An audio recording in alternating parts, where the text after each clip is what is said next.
आज़ादी की शान खोने न देंगे, शहीदों का बलिदान व्यर्थ न होने देंगे। बची है जो एक बूंद भी लहू की अब तक, कि बची है जो एक बूंद भी लहू की अब तक, भारत माँ का आंचल नीलाम न होने देंगे, आंचल नीलाम न होने देंगे। नमस्कार, आज मैं हर्ष जोशी, लालन कॉलेज भुज का छात्र, युवा दिन के इस पावन अवसर तथा ऑनलाइन वक्तृत्व स्पर्धा के अंतर्गत आप सभी के समक्ष आज के मेरे विषय आज़ादी में युवाओं की भूमिका पर अपने विचार प्रस्तुत करूंगा। भगत सिंह, सुखदेव, राजगुरु, चंद्रशेखर आजाद, झांसी की रानी और ना जाने ऐसे कितने भारत माँ के वीर पुत्रों के नाम हम सालों से लेते आ रहे हैं, जिन्होंने अपनी जान की फिक्र न करते हुए अपने देश को, अपनी भारत माँ को तथा अपने देशवासियों को अंग्रेजों से आज़ादी दिलाई। उन लाखों नामों में न जाने कितने बच्चों, युवाओं, बुजुर्गों और महिलाओं ने अपनी अंतिम सांस तक आज़ादी में अपनी भूमिका निभाई, मगर अफसोस आज हम उनका नाम तक नहीं जानते। ना तो उनका इतिहास में कहीं वर्णन हुआ, ना तो उन्हें कोई याद करता है।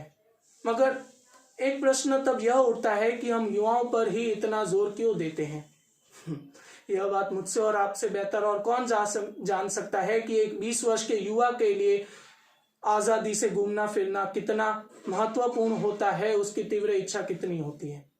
तब एक प्रश्न यह भी उठता है कि क्या उन 22 और 23 वर्ष के भगत सिंह, सुखदेव और राजगुरु को यह इच्छा नहीं हुई होगी। वे चाहते तो दूसरों की तरह घर में बैठकर किसी क्रांतिकारी की राह देख सकते थे जो भारत माँ को आज़ादी दिलाएगा। वे चाहते तो कारावास में 116 दिन भूखा रहने की जगह अपने माँ के हाथों 56 भोग खा सकते थे। यदि वे चाहते तो फांसी पर चढ़ने की जगह घर में चैन की नींद सो सकते थे। आज का युवा जब इन वीर पुत्रों का नाम ले तब उसका सर शान से ऊंचा हो जाना चाहिए। मगर अफसोस की बात यह है कि आज़ादी के 73 साल बाद भी आज कई लोगों को इन वीर पुत्रों के नाम नहीं मालूम। आज के माता पिता का पहला विचार यह आता है कि मैं अपने पुत्र तथा बेटी को फिल्म स्टार जैसा बनाऊंगा। तब उन्हें यह पहला विचार क्यों नहीं आता कि मैं अपने बेटे को भगत सिंह जैसा या बेटी को झांसी की रानी जैसा बनाऊंगा। आज के युवा को आज़ादी की सही कीमत नहीं मालूम और शायद इसी वजह से हम पश्चिमी सभ्यता के गुलाम बनते जा रहे हैं। परंतु एक समय था जब नेताजी सुभाष चंद्र बोस ने अपने शिक्षक को कहीं का ना छोड़ा, जब इस शिक्षक ने भारत माँ के खिलाफ बोला था। आज एक फिल्म ने कितनी कमाई की, यह जानने की जगह यदि हम इन वीर पुत्रों में से किसी एक के भी संघर्ष में जीवन के बारे में जान ले तो हमारे लिए बहुत है। आज एक प्रश्न यह भी हमारे सामने खड़ा हुआ उठता है कि क्या आज़ादी मिल जाने के बाद युवाओं के अंदर जो जोश, गुस्सा तथा कुछ पाने की या कर दिखाने की लालसा है, ऐसे वीर मूल्य नष्ट हो जाने चाहिए।